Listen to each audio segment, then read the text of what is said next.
నమస్తే ISR9 news కి స్వాగతం. ముందుగా బులెటిన్ లో headlines.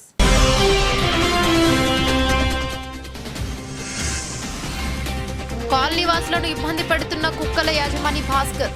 Peerzadiguda Adarsh Nagar road number 1 లో కాలనీ వాసుల ఆందోళన.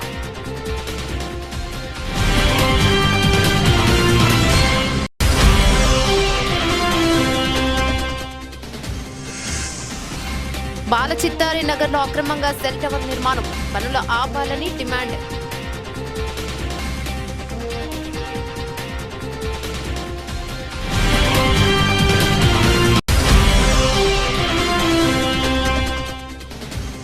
వాకింగ్ జర్నలిస్టులందరికీ ఇంటి స్థలాలతో పాటు డబుల్ బెడ్రూమ్స్ ఇండ్లు రాష్ట్ర ప్రభుత్వం అందజేయాలి. DJF జర్నలిస్టు సంఘాలు కలెక్టరేట్ కార్యాలయాన్ని ముట్టడి.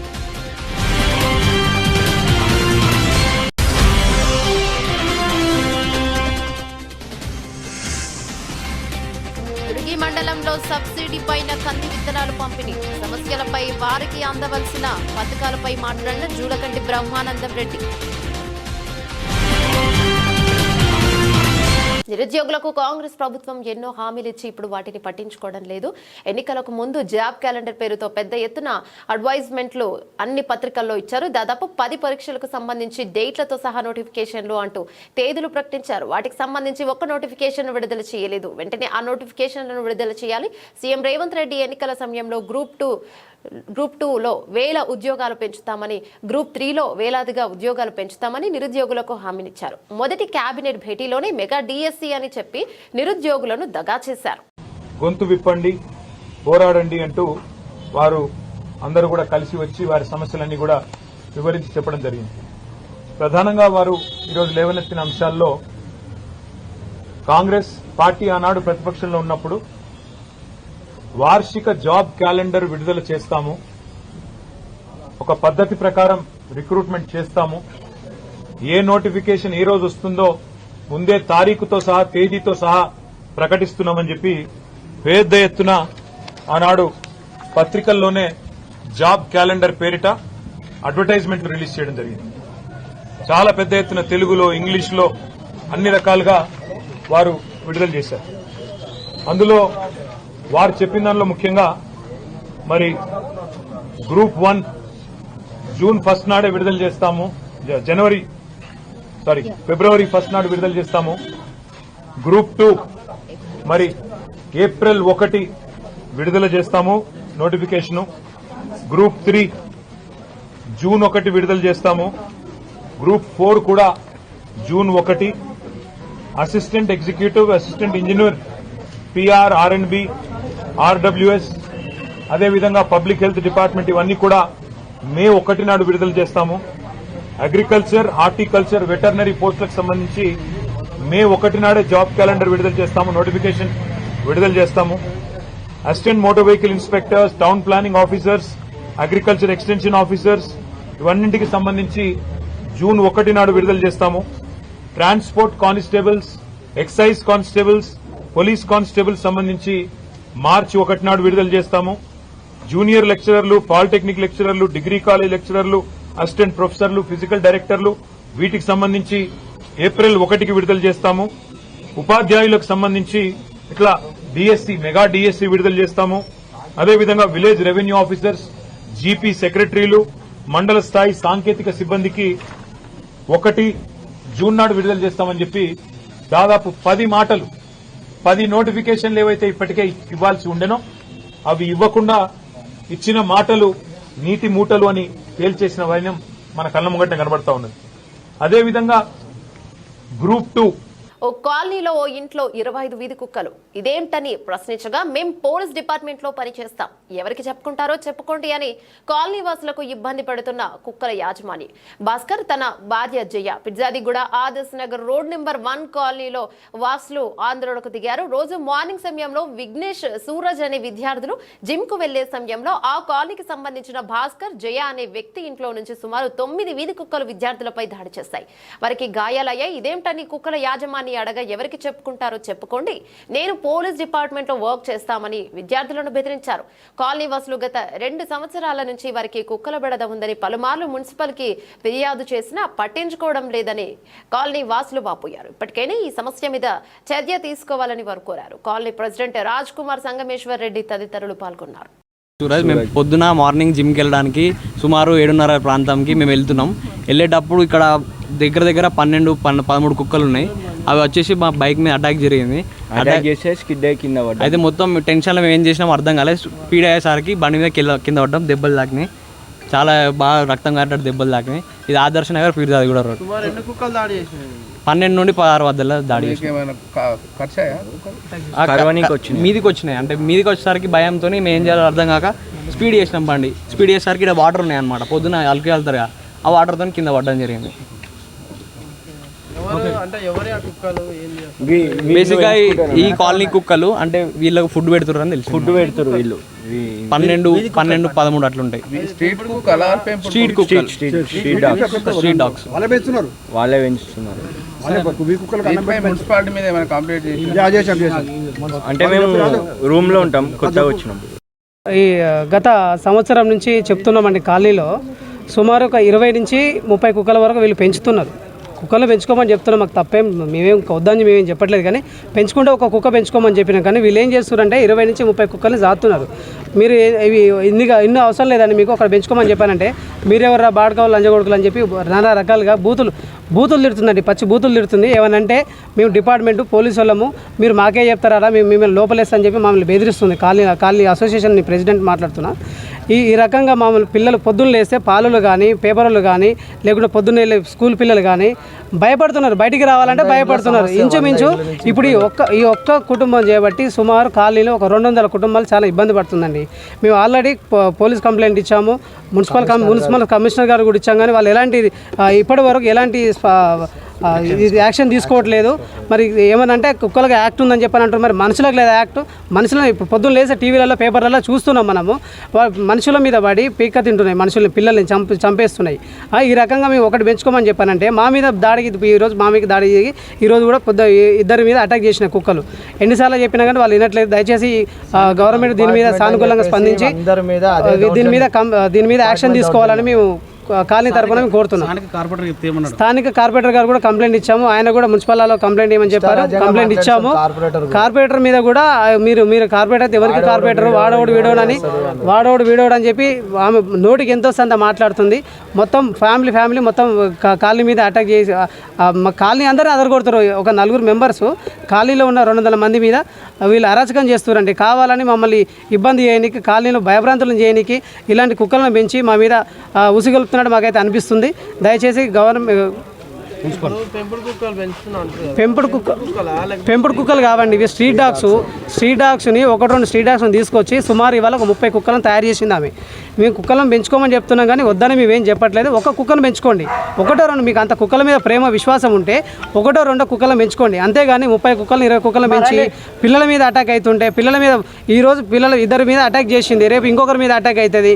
మేము గవర్నమెంట్ దయచేసి దీని మీద యాక్షన్ తీసుకోవాలని చెప్పి మేము కాలనీ తరఫున మేము అసోసియేషన్ తరఫున మేము రిక్వెస్ట్ చేస్తున్నాం. బోడుప్పల్ మున్సిపల్ కార్పొరేషన్ పరిధిలోని బాలచిత్తారి నగర్లో అక్రమంగా సెల్ టవర్ నిర్మాణం. దీనిని బోడుప్పల్ సీనియర్ కాంగ్రెస్ నాయకుడు పడతం లోకేష్ ఆధ్వర్యంలో పనులు నిలిపివేయడం జరిగింది. తక్షణమే దీన్ని కమిషనర్ గారికి కాలనీవాసులు తెలియజేయాలని, పనులను ఆపాలని డిమాండ్ చేశారు. ఫోన్ల వేగం పెరుగుతున్న కొద్దీ యువత పిల్లలు వాటికి మరింత అతుక్కుపోతున్నారు. సెల్ ఫోన్లు టవర్ల నుంచి వెలువడే రేడియేషన్ ప్రాణాలకు ప్రమాదమని ఈ మధ్యకాలంలో అనేక మంది నోటి నుండి వినిపిస్తున్న మాటలు. సెల్ ఫోన్లు జనం చేతుల్లోకి వచ్చినప్పటి నుంచే కొన్ని భయాలు రాజ్యమేలుతున్న మాట నిజం. సెల్ టవర్ల రేడియేషన్ వల్ల చర్మ సమస్యలు వస్తాయని, క్యాన్సర్ కూడా వస్తుందనే ప్రచారం కూడా ఉంది. గర్భిణీ స్త్రీలకు వీటి ద్వారా ప్రమాదకరం. విద్యుద్దాయక సంకేతాలపై జరిపిన విస్తృత పరిశోధనల్లో మొబైల్ టవర్ నుంచి వచ్చే రేడియేషన్ ఎటువంటి హానికరమైన ఆరోగ్య సమస్యలను కలిగించిందని తేలింది. ఇక సెల్ ఫోన్ తరంగాలు మన శరీరంలోని కణాలను వేడెక్కించడమే. రేడియేషన్ కణాలు వేడెక్కడం ద్వారా వాటి పనితీరు జన్యు నిర్మాణం దెబ్బతింటుంది. సెల్ ఫోన్ రేడియేషన్ ఆ స్థాయిలో లేదన్నది చాలా మంది అభిప్రాయం. ప్రభుత్వం సూచించిన సురక్షిత పరిమితుల మేరకే ఫోన్ రేడియేషన్ ఉంటుందన్నది వారి వాదన. ఈ వివాదం లేరనంత వరకు వాటి వినియోగంలో కాస్త జాగ్రత్త వహించడంలో నష్టమేమీ లేదు. ఉంచుకోవడం మొక్కలు ఇక ఇలాంటి సెల్ టవర్లను జనావాసాల మధ్య నిర్మించడమే అంత శ్రేయస్సు కాదని పలువురి అభిప్రాయం. తక్షణమే ఇలాంటి సెల్ టవర్లను నిలిపివేయాలని కాలనీవాసులు డిమాండ్ చేశారు. ఇందులో కాలనీవాసులు పాల్గొన్నారు. ఇందులో colony president Shankaraiah, Padatham Lokesh, Jayakrishna, Hanumanthu, Narayana, Narasimharaju, Venkatareddy, Lakshminarayana, BN Pathi, Ramakrishna, Sai మరియు కాలనీవాసులు పాల్గొన్నారు. కాలనీలో చాలా మంది చిన్నపిల్లలు, పెద్దవాళ్ళు చాలా మంది ఉన్నారు. రేడియేషన్ వల్ల చాలా మందికి ఇబ్బందులు వస్తాయి. దానివల్ల దీన్ని తొందరనే ఆపేయాలని కాలనీ వెల్ఫేర్ విషయం ద్వారా కోరుకుంటున్నాను. నిర్మాణం ఇస్తుంది కాబట్టి మా కాలనీకి అందరికీ వ్యతిరేకం. మేము నిలవాడని పెట్టనీయమని కోరుకుంటున్నాము. లేదంటే మున్సిపాలిటీ దగ్గర ధర్నా చేయగలం. కూడా మరి పాఠశాలగా చిన్నపిల్లలకు కూడా ఉన్నది కాబట్టి వాళ్ళకు కూడా ఇబ్బంది అవుతుంది కాబట్టి ఇవన్నీ దృష్టిలో పెట్టుకొని అధికారులకు మరి వెంటనే ఆ సెల్ టవర్ నిర్మాణ అనుమతులు రద్దు చేయాలని చెప్పేసి కోరుతా ఉన్నాం. మరి నిబంధనలకు విరుద్ధంగా సెల్ టవర్ నిర్మాణం చేస్తున్నారు కాబట్టి మరి ప్రజా అభిప్రాయం తీసుకొని ఈ సెల్ టవర్ నిర్మాణం చేయాల్సిన అవసరం మరి అధికారులపై ఉంటుంది కాబట్టి మరి ప్రజలు వ్యతిరేకించినప్పుడు మరి ఆ సెల్ టవర్ యొక్క నిర్మాణం రద్దు చేయాలని చెప్పేసి అని కోరుకుంటా ఉన్నాం. బొల్లిగూడ బాలచిత్రనాథ్ కాలనీలో మరి అక్రమంగా ఎలాంటి మున్సిపల్ అనుమతులు లేకుండా ఎయిర్టెల్ సెల్ టవర్ నిర్మాణం చేసినటువంటి సంబంధించిన వ్యక్తులందరికీ పూర్తిగా కాలనీ వెల్ఫేర్ అసోసియేషన్ ఆధ్వర్యంలో వచ్చి అడ్డుకోవడం జరిగింది. ఈ యొక్క సెల్ టవర్ నిర్మాణం చేయడం వల్ల చుట్టుపక్కల ఉన్నటువంటి మన చిన్న పిల్లలకు కానీ మరి వృద్ధులకు కానీ రేడియో ధార్మిక ప్రభావం వల్ల మరి వివిధ రకాలుగా అనారోగ్యాలకు గురవుతారు కాబట్టి ఆ సందర్భంగా కాలనీ వెల్ఫేర్ అసోసియేషన్లు అందరం కలిసి ఈ యొక్క సెల్ నిర్మాణం టవర్ని ఆపడం జరిగింది.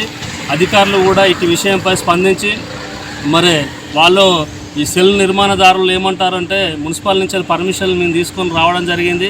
మరి ఆ మున్సిపల్ పర్మిషన్ ఇచ్చింది కాబట్టి ఇక్కడ మేము సెల్ టవర్ నిర్మాణం చేస్తున్నాం అని చెప్తున్నారు వాళ్ళు. కానీ మున్సిపల్ అధికారులకు విజ్ఞప్తి చేస్తూ ఉన్నా మరి దీని మీద కమిషనర్ గారు కూడా మరి వెంటనే ఇచ్చిన అనుమతిని రద్దు చేయాలి. లేని పక్షంలో మరి కాలనీ వెల్ఫేర్ అసోసియేషన్ల గతంలో కూడా మేమందరం కూడా కాలనీ వెల్ఫేర్ అసోసియేషన్ కూర్చొని మరి ఇక్కడ ఎలాంటి నూతన సెల్ టవర్ నిర్మాణం చేయకూడదని మరి ఉన్న సెల్ టవర్లను కూడా తొలగించాలని చెప్పేసి అని గత 4 ఇయర్స్ నుంచి కూడా మీ కాలనీ వాళ్ళందరం కూడా వెల్ఫేర్ అసోసియేషన్లో తీర్మానం చేసుకోవడం జరిగింది. దానికి అనుగుణంగానే గతంలో కూడా ఇక్కడ సెల్ టవర్ నిర్మాణం చేపడుతుంటే మరి కాలనీ వాళ్ళందరూ అడ్డుకొని దాన్ని మేము నిలిపేయడం జరిగింది. మరి అదేవిధంగా మరి ఈ బిల్డింగ్ పైన మెయిన్ రోడ్ పై బిల్డింగ్ పై కూడా మరి సెల్ టవర్ నిర్మాణం జరుగుతుంది కాబట్టి మరి అధికారులు వెంటనే స్పందించి అట్టి నిర్మాణం సెల్ టవర్ని అడ్డుకోవాలి. మరి అదేవిధంగా ఇచ్చిన అనుమతిని కూడా రద్దు చేయాలని చెప్పేసి అని మరి నేను కాలనీ వెల్ఫేర్ అసోసియేషన్ తరపు నుంచి నేను విజ్ఞప్తి చేస్తూ ఉన్నా. దయచేసి ఇప్పటికైనా అధికారులు మరి కాలనీ వెల్ఫేర్ అసోసియేషన్ ఎలాంటి అలా అనుమతి లేకుండా ఇటువంటి సెల్ టవర్ నిర్మాణం చేయకూడదని చెప్పేసి అని మరి అధికారులకు నేను సూచిస్తున్నా. దయచేసి ఇప్పటికైనా వెంటనే మరి అధికారులు ఈ యొక్క నిర్మాణాన్ని ఆపాలని కోరుకుంటూ లేని పక్షంలో మరి కాలనీ వెల్ఫేర్ అసోసియేషన్ అందరం కూడా మున్సిపల్ ఎదురుగా మీ ధర్నా కార్యక్రమం చేస్తామని చెప్పేసి అని మేము కోరుకుంటూ ఈ అవకాశం ఇచ్చిన మా కాలనీ వెల్ఫేర్ అసోసియేషన్ పెద్దలకు అందరికీ విజ్ఞప్తి. కుమ్రమీం ఆసిఫాబాద్ జిల్లా సిర్పూర్ నియోజకవర్గంలో పనిచేస్తున్న జర్నలిస్టులకు అక్రిడేషన్ కార్డుతో పని లేకుండా వర్కింగ్ జర్నలిస్టులందరికీ ఇంటి స్థలాలతో పాటు డబుల్ బెడ్రూమ్ ఇండ్లు రాష్ట్ర ప్రభుత్వం అందజేయాలని జేడీఎఫ్ జర్నలిస్టు సంఘాలు కలెక్టరేట్ కార్యాలయాన్ని ముట్టడించాయి. ఈ సందర్భంగా జర్నలిస్టు సంఘాల నాయకులు మాట్లాడుతూ ఎలాంటి ఆధారాలు లేకుండా కొన్ని పోలీస్ స్టేషన్లో జర్నలిస్టులపై అక్రమ కేసులు బనాయిస్తున్నారని, అలాంటివి తెలంగాణ రాష్ట్రంలో ఎక్కడా జరగకుండా రాష్ట్ర ప్రభుత్వం చర్యలు తీసుకోవాలని డిమాండ్ చేశారు. ఈ కార్యక్రమంలో సిర్పూర్ నియోజకవర్గం వివిధ మండలాల జర్నలిస్టులు తదితరులు పాల్గొన్నారు. ఈరోజు తెలంగాణ రాష్ట్రంలోని జర్నలిస్టులకి గతం ప్రభుత్వం ఇచ్చినటువంటి హామీ ఏదైతే ఉందో ఆ ప్రభుత్వం ఇచ్చిన హామీని ఇప్పటిదాకా కూడా నెరవేర్చలేదు. నూతన ప్రభుత్వం రేవంత్ రెడ్డి నాయకత్వంలో ఏర్పడినటువంటి ప్రభుత్వం కూడా జర్నలిస్టులకి మొదటి ప్రాధాన్యతనిస్తూ జర్నలిస్టుల సమస్య పరిష్కరిస్తామని చెప్పి హామీ ఇవ్వడం జరిగింది. మేము ఒకటే కోరుతున్నాం, మేమేమి పెద్ద గొంతమ్మ కోరికలు కోరడం లేదు. గత ప్రభుత్వం 10 సంవత్సరాలు టైం పాస్ చేసి జర్నలిస్టులకే మొదటి ప్రాధాన్యత అని చెప్పి మరి డబుల్ బెడ్రూమ్లు అన్నారు, ఇంటికి జాగాలు ఇస్తామన్నారు. కానీ ఏది కూడా గత ప్రభుత్వం నెరవేర్చలేదు. ప్రస్తుతం కొనసాగుతున్నటువంటి ప్రభుత్వంలో కూడా ఎలాంటి ఆంక్షలు లేకుండా, ఎలాంటి విధానాలు లేకుండా బేషరతుగా జర్నలిస్టులు అందరికీ కూడా ఇల్లు లేదా ఇంటి జాగాలు కేటాయించాలనేటువంటి ప్రధాన లక్ష్యంతో జర్నలిస్టులపై జరుగుతున్న అక్రమ దాడులని అరికట్టాలని మనం పోరాడుతున్నాం. ఈ పోరాటంలో మన జర్నలిస్టులందరూ కూడా ఇంట్లో రెక్కాడితే డొక్కాడే పరిస్థితి. మళ్ళీ ఇక్కడ మనం తెల్లం చేసుకొని కనబడతాం, కానీ మన ఇళ్లల్లో మన పరిస్థితి ఏందో మనకు తెలుసు. కాబట్టి జర్నలిస్టులు దర్జాగా ఎదుగుతారు, వాళ్ళకెందుకు ఫ్రీగా ఇవ్వాలి, వాళ్ళకెందుకు వసతులు కల్పించాలనేటువంటి విమర్శలు కూడా వస్తాయి. కానీ జర్నలిస్ట్ యొక్క నిజ జీవితం చాలా దుర్భరంగా ఉంటుంది. నిజమైన జర్నలిస్టులకు జరుగుతున్నటువంటి అన్యాయాలు చాలా చెప్పుకోవటానికి కూడా మాటలు సరిపోనంత దీన పరిస్థితులలో ఉన్నాయి. కాబట్టి దీన్ని డీజేఎఫ్ ఒకటే కోరుతుంది, ఏమంటే డెమోక్రటిక్ జర్నలిస్ట్ ఫెడరేషన్ ఏదైతే ఉందో ఈ జర్నలిస్టులందరికీ కూడా ఎలాంటి షరతులు విధించకుండా మొదటి ప్రాధాన్యతగా ఇల్లు లేదా ఇంటి జాగాలు కేటాయించాలనేది ప్రధాన అంశంగా మేము డీజేఎఫ్ ఆధ్వర్యంలో అన్ని జిల్లా కార్యాలయాల ముందు నిరసన కార్యక్రమాలు జరుపుతూ మెమరాండాల ద్వారా కోరుతున్నాం. ఏం కోరుతున్నాం? ఆయన ఏ జర్నలిస్ట్ అనేది కాదు, జర్నలిస్టు వృత్తిలో కొనసాగుతున్న వాళ్ళందరికీ ఏదో ఒక బేస్ చేయాలి. ఏదంటే 3 సంవత్సరాలతో 2 సంవత్సరాలతో ఏ నిర్ణయం చేస్తావో చేసి తప్పకుండా కింది స్థాయి నుంచి జర్నలిస్టులకి ఇండ్ల జాగాలు కేటాయించాలనేది ప్రధాన లక్ష్యంగా ఇవాళ డీజేఎఫ్ ముందుకెళ్తుంది. ఈ డీజేఎఫ్ ఆధ్వర్యంలో మిగతా జర్నలిస్ట్ సంఘాలను కూడా కలిసి రమ్మంటున్నాం. ఎందుకంటే నిజంగా జర్నలిస్టుల కోసం జర్నలిస్ట్ సంఘాలు పనిచేసి ఉంటే ఇవాళ జర్నలిస్టులు అందరూ ఈ దీన స్థితిలో ఎందుకు ఉండేవాళ్ళు? నిజంగా మొదటి ప్రాధాన్యతనే కనుక జర్నలిస్టులకి ప్రభుత్వాలు అమలు చేసి ఉంటే ఇవాళ జర్నలిస్టులకు ఎందుకు ఇల్లు లేవు? కాబట్టి అక్రమ దాడులను వెంటనే నిలిపివేయాలి, అక్రమ కేసులను అన్ని ఎత్తివేయాలి. ప్రధానంగా ఎదుర్కొంటున్నటువంటి ఈ దారిద్ర్య రేఖకు దిగువన కొనసాగుతున్న విలేకరుల సమస్యని మొదటి ప్రాధాన్యతగా తీసుకొని ఈ ప్రభుత్వం పరిష్కరించాలనేటువంటి ప్రధాన లక్ష్యం మీద డీజేఎఫ్ ముందుకు పోతుంది. డీజేఎఫ్ ఆధ్వర్యంలో మనం రాష్ట్ర వ్యాప్తంగా ఉద్యమిస్తున్నాం. మరి మన ఉద్యమాన్ని చూసినటువంటి ప్రభుత్వం కూడా ఆలోచనలు పడింది. కాబట్టి అతి త్వరలో జర్నలిస్టు అందరికీ కూడా అంతటా కూడా మొదటి ప్రాధాన్యత కింద జర్నలిస్టు కోటా కేటాయించి జర్నలిస్టు అందరికీ కూడా ఇల్లు లేదా ఇంటి జాగాలు కేటాయించాలి, అక్రమ కేసులు ఎత్తివేయాలని ప్రధాన డిమాండ్తో మనం ముందుకెళ్తున్నాము. ఈ ఎడ్యుకేషన్లో కూడా మన ప్రాధాన్యతను తగ్గిస్తున్నారు. ఎడ్యుకేషన్ మాచర్ల నియోజకవర్గ దుర్గి మండలంలో సబ్సిడీ పైన కంది విత్తనాలు పంపిణీ చేసిన అనంతరం రైతుల సమస్యలపై వారికి అందవలసిన పథకాలపై మాట్లాడిన జూలకంటి బ్రహ్మానందరెడ్డి. రిజర్వాయర్ కట్టడం మూలంగా ఇక్కడ వర్షాభావ పరిస్థితులు ఏర్పడతాయి. ఈ ప్రాంత రైతాంగం నష్టపోతుంది. కాబట్టి ముందుగా ఆదుకోవాల్సింది ఈ ప్రాంత రైతాంగాన్ని అని చెప్పేసి ఆనాడే నాగార్జున సాగర్ ప్రాజెక్టు నిర్మాణ సమయంలోనే కోస్లా కమిటీ తన నివేదికలో పేర్కొనటం జరిగింది. దురదృష్టవశాత్తు అనేక కారణాలతోటి మరి ఈ రోజు వరకు కార్యరూపం దాల్చలేదు. ఈ రాబోయే 2-3 సంవత్సరాల్లో ఫస్ట్ ఫేజ్ అయిపోతుంది. ఒక సంవత్సరంలో రెండో ఫేజ్ కూడా మళ్ళీ ఆ తర్వాత వెంటనే ప్రారంభించే విధంగా మన ప్రియతమ ముఖ్యమంత్రి గౌరవనీయులు శ్రీ నారా చంద్రబాబు నాయుడు గారు చర్యలు తీసుకుంటారు. అలాగే భవిష్యత్తులో కూడా ఈ ప్రాంత రైతాంగం మేలు జరగటానికి వ్యవసాయ శాఖ వారిని కూడా ఎప్పుడూ అప్రమత్తం చేస్తూ ముందస్తుగా వారికి రైతులకు ఏం కావాలి అనే ఒక ఆలోచన, ఒక కార్యాచరణని రూపొందించుకోవాల్సిందిగా వారికి విజ్ఞప్తి చేస్తూ ఉన్నాను. సీజన్ వస్తుందంటే రైతుల మనోభావాలు ఎట్లా ఉన్నాయి, ఏ పంట వేయబోతున్నారు కొంచెం సర్వే చేసి మరి రాబోయే అవసరాలని ముందుగా గుర్తించి సకాలంలో వాళ్ళకి కావాల్సిన సహాయ సహకారాలు అందించడం, కల్తీ ఎరువులు పురుగు మందుల ద్వారా కూడా నష్టపోతున్నారు. వాటి విషయంలో కూడా ప్రభుత్వం స్ట్రిక్ట్గానే ఉంటుందని చెప్పి ఈ సందర్భంగా తెలియజేస్తూ మరి అన్ని విధాలుగా ఈ రాష్ట్ర రైతాంగానికి తెలుగుదేశం పార్టీ అండగా ఉంటుంది. గతంలో మరి 0 వడ్డీ ఉండేది. వైసీపీ పరిపాలన 0 వడ్డీని కూడా రద్దు చేయటం జరిగింది. మరి బంగారం మీద లోన్లు తెచ్చుకునేవాళ్ళు వాటిని రద్దు చేయటంలో జరిగింది. పవర్ స్ప్రేయర్లు ఇచ్చేవాళ్ళు, ఆ పవర్ స్ప్రేయర్లు కూడా లేవు.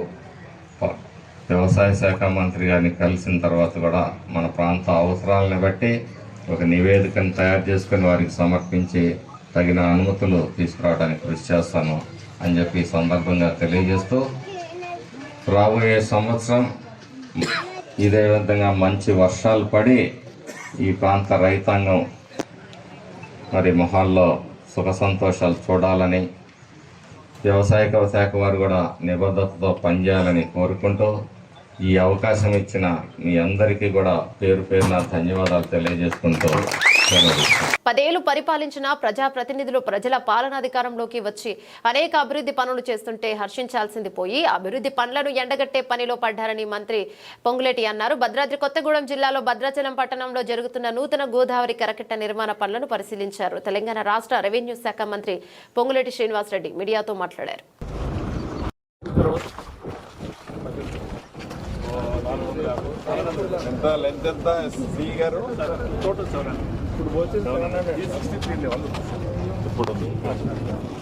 రోడ్ లెవెల్ 51 ఇది మన 75 ఫీట్ ఉంటాయి.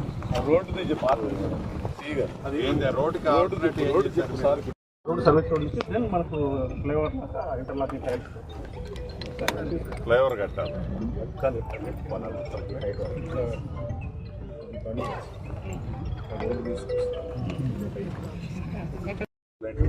51.7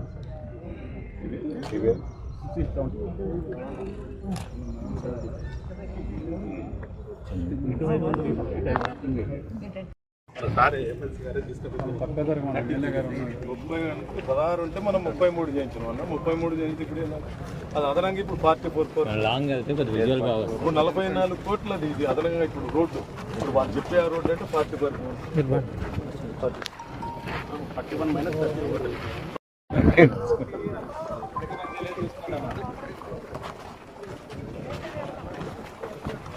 ఇప్పుడు దీనివల్ల ఉపయోగం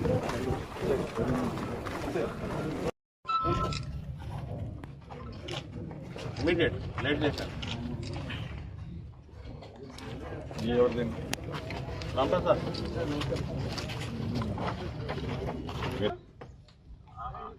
ఎవరు కాదు కదా, కొంచెం స్ట్రిప్ చేస్తే ఏమవుతుంది 1/35 అట్లా పెడితే 1/35 1/30 పెడితే, ఎందుకంటే ల్యాండ్ అక్విజిషన్ ప్రాబ్లం అంత ఉంటుంది కదా. ఒకసారి చూడండి మీరు టెక్నికల్, అంటే మీకు వన్స్ మీరు ఇది వచ్చేసరికి ఫార్మేషన్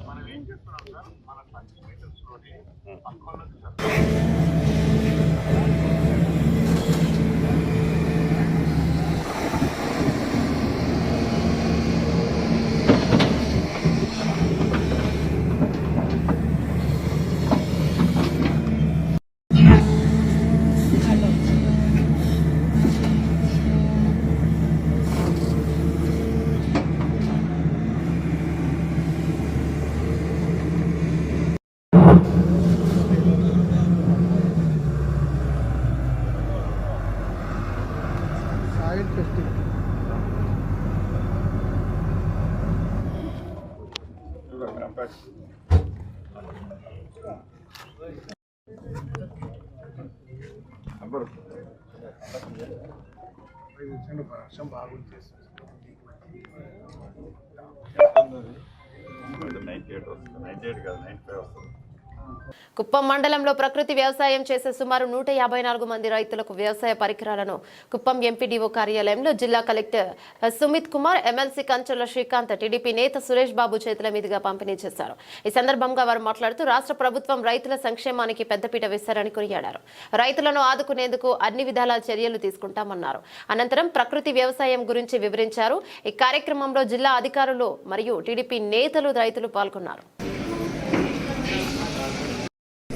ముఖ్యమంత్రి అయిన తర్వాత మొట్టమొదటిసారిగా తన పర్యటనలో నా సొంత నియోజకవర్గం కుప్పం నుంచే ప్రారంభించాలని చెప్పనేసి నిన్న మొన్న 2 రోజులు రావడం జరిగింది.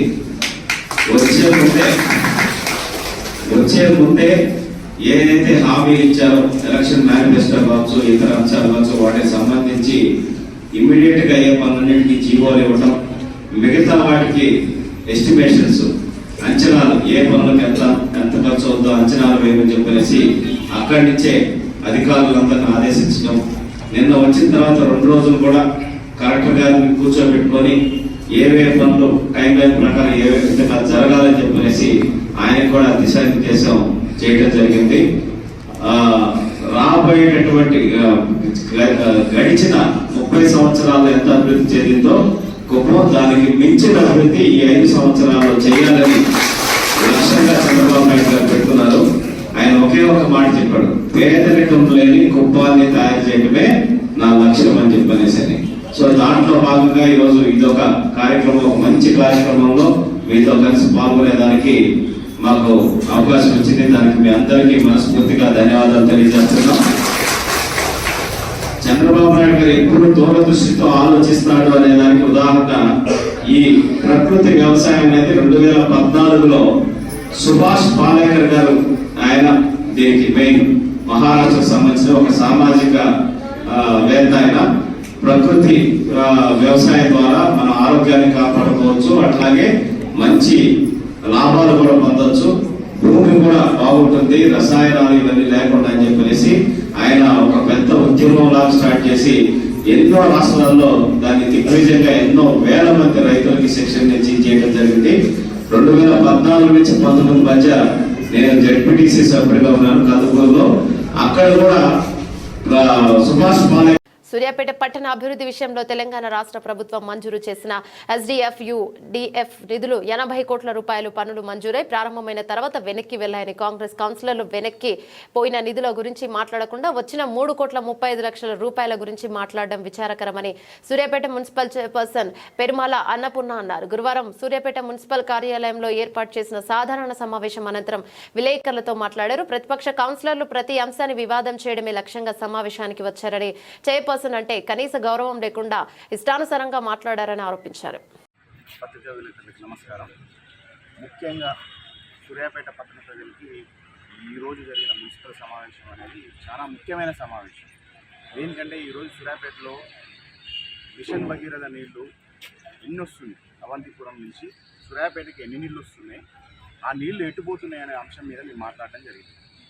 ఆ నీళ్ళని సూర్యాపేట పట్టణ ప్రజలకు అందియకుండా తక్కువ చేసి నీళ్ళని అందిస్తున్నారు, మిగతా నీళ్ళని ఎక్కువ శాతం మీరు కోదాడకి తరలిస్తున్నారు. ఆ విధంగా ఏ విధంగా తరలిస్తున్నారు అని చెప్తే ఇక్కడ ఉన్న కాంగ్రెస్ పార్టీ అయితేంది, బీజేపీ పార్టీ అయితేంది, ఇంకా కొంతమంది బీఎస్పీ పార్టీ వారు ఉన్నారు. వారిని అందరూ మూకుమ్మడిగా అందరూ 3 పార్టీలు ఏకమై దాని గురించి మాట్లాడనివ్వట్లేదు. అలాగే సూర్యాపేట మెడికల్ కాలేజ్ ఉన్నది, మెడికల్ కాలేజ్లో మెడికల్ హాస్పిటల్ ఉన్నది. మెడికల్ హాస్పిటల్లో సక్రమంగా పనులు జరగట్లేవని చెప్పేసి మేము మాట్లాడడం జరిగింది. అది మాట్లాడుతుంటే కూడా వీళ్ళు ఏది పట్టించుకోకుండా వాళ్ళ ఇష్టం రీతిగా వాళ్ళ ఇష్టానుసారంగా ఏది పడితే అది మాట్లాడడం జరుగుతుంది. అదేవిధంగా సూర్యాపేటకి స్పెషల్ డెవలప్మెంట్ ఫండ్ కింద 50 కోట్ల రూపాయలు వచ్చినాయి, అర్బన్ డెవలప్మెంట్ కింద 30 కోట్ల రూపాయలు వచ్చినాయి. వాటిని టెండర్లు పిలవడం జరిగింది, కొంత వర్క్ జరిగింది. ఆ టెండర్ల తర్వాత వర్క్ ఆర్డర్స్ కూడా ఇవ్వడం జరిగింది. ఆ ఫండును మొత్తం మళ్ళీ ఇప్పుడు ఉన్న తెలంగాణ రాష్ట్ర గవర్నమెంట్ వెనక్కి తీసుకోవడం జరిగింది. అరే దాని మీద ఆ పైసలు ఎట్లా రావాలి, సూర్యాపేట ఏ విధంగా డెవలప్ చేయాలి అని చెప్పేసి అడుగుతుంటే దాన్ని కూడా తప్పుదోవ పట్టించి ఇక్కడ 3,30 లక్షల రూపాయల గురించి మాట్లాడుతున్నారు. తుమ్మల నాగేశ్వరరావు గారు సూర్యాపేటకి 10 కోట్లు ఇచ్చారు. 10 కోట్లు ఇస్తే దాంట్లో 3,30 కోట్ల గురించి మాట్లాడుతున్నారు. అది ఎందుకు మాట్లాడుతున్నారు, ఏంది ఇప్పుడు పోయిన పైసల గురించి ఏంటంటే దాని గురించి సమాధానం లేదు. ఇక్కడ సూర్యాపేటలో పట్టణ ప్రజలు ఎప్పుడు ఏం జరుగుతుందా అని చెప్పేసి అందరూ భయంగా జీవిస్తున్నారు. అసలు టౌన్ ప్లానింగ్ నుంచి మీరు ఎంతమందికి ఇళ్ళ మీద నోటీసులు ఇచ్చారు, వేటికి నోటీసులు ఇచ్చారు అని చెప్పేసి మేము అడిగితే ఇప్పుడు ఉన్న ప్రస్తుతం ఉన్న టౌన్ ప్లానింగ్ ఆఫీసర్ నేను 30 నోటీసులు ఇచ్చినా అంతకంటే ఎక్కువ నాకు తెలియదు అని చెప్పేసి చెప్తున్నారు. గతంలో ఎన్ని ఇచ్చారు అని అంటే మేము 200 దాకా ఇచ్చినామని చెప్పేసి చెప్తున్నారు. అది కూడా మాట్లాడనీయకుండా అడ్డం తలిగి ఇష్టం ఉన్నట్టు మాట్లాడుతున్నారు.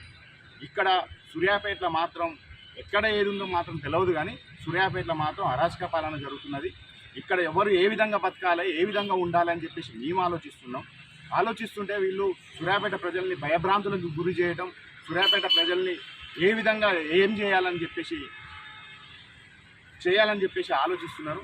కాబట్టి ఇది ఖచ్చితంగా కాంగ్రెస్ పార్టీ మరియు బీజేపీ పార్టీ ఇక్కడ కలిసి నాటకాలు ఆడుతూ ఇక్కడ దళిత మహిళైన చైర్మన్ గారిని చాలా ఇబ్బందులకు గురి చేస్తున్నారు. కాబట్టి సూర్యాపేట పట్టణ ప్రజలు మీకే తెలవాలి, మీరు ఏం చేస్తున్నారు, నెక్స్ట్ ఏం చేయాలనుకుంటున్నారు. కాబట్టి ఈ అవకాశం ఇచ్చిన ప్రతి ఒక్కరికి, పత్రికా విలేకరులకి ధన్యవాదాలు.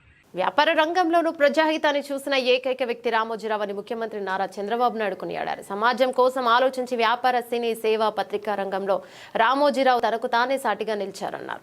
విలువలతో పత్రికను నడిపిన అక్షర యోధులు రామోజీరావు అన్నారు. కానూరులోని అనుమోలు గార్డెన్స్ లో ఏర్పాటు చేసిన రామోజీరావు సంస్మరణ సభకు తన సతీమణి భువనేశ్వరితో కలిసి సీఎం చంద్రబాబు గురువారం హాజరయ్యారు. సభా ప్రాంగణంలో ఏర్పాటు చేసిన రామోజీరావు ఫోటో ఎగ్జిబిషన్ ను తిలకించారు.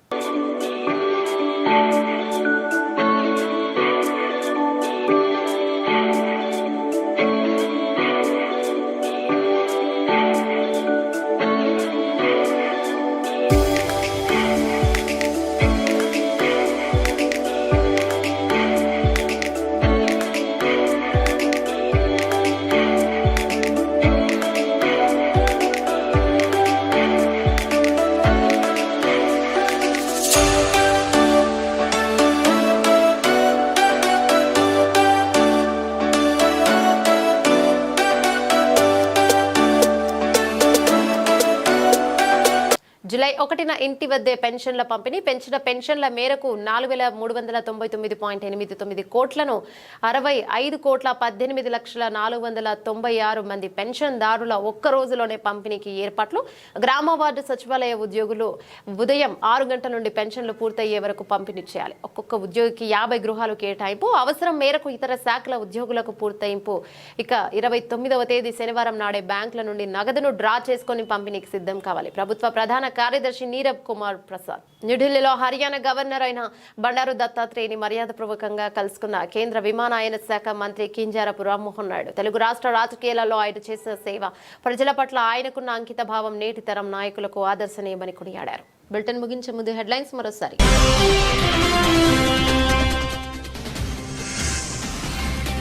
కాలనీవాసులను ఇబ్బంది పెడుతున్న కుక్కల యాజమాని భాస్కర్. పిర్జాదిగూడ ఆదర్శ్ నగర్ రోడ్ నెంబర్ 1లో కాలనీవాసుల ఆందోళన.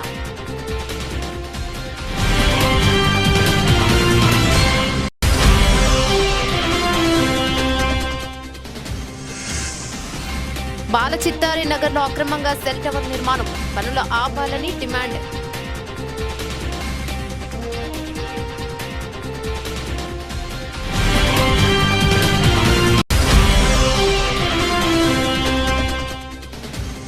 వాకింగ్ జర్నలిస్టులందరికీ ఇంటి స్థలాలతో పాటు డబుల్ బెడ్రూమ్స్ ఇండ్లు రాష్ట్ర ప్రభుత్వం అందజేయాలి. టీజేఎఫ్ జర్నలిస్టు సంఘాలు కలెక్టరేట్ కార్యాలయాన్ని ముట్టడి.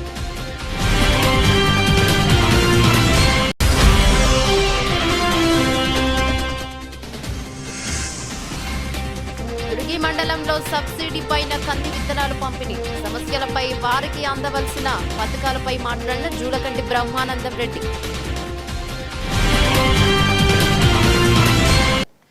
ఇవే బులెటిన్లోని అప్డేట్స్. మరో బులెటిన్లో మళ్ళీ కలుసుకుందాం. అంతవరకు సెలవు. నమస్తే.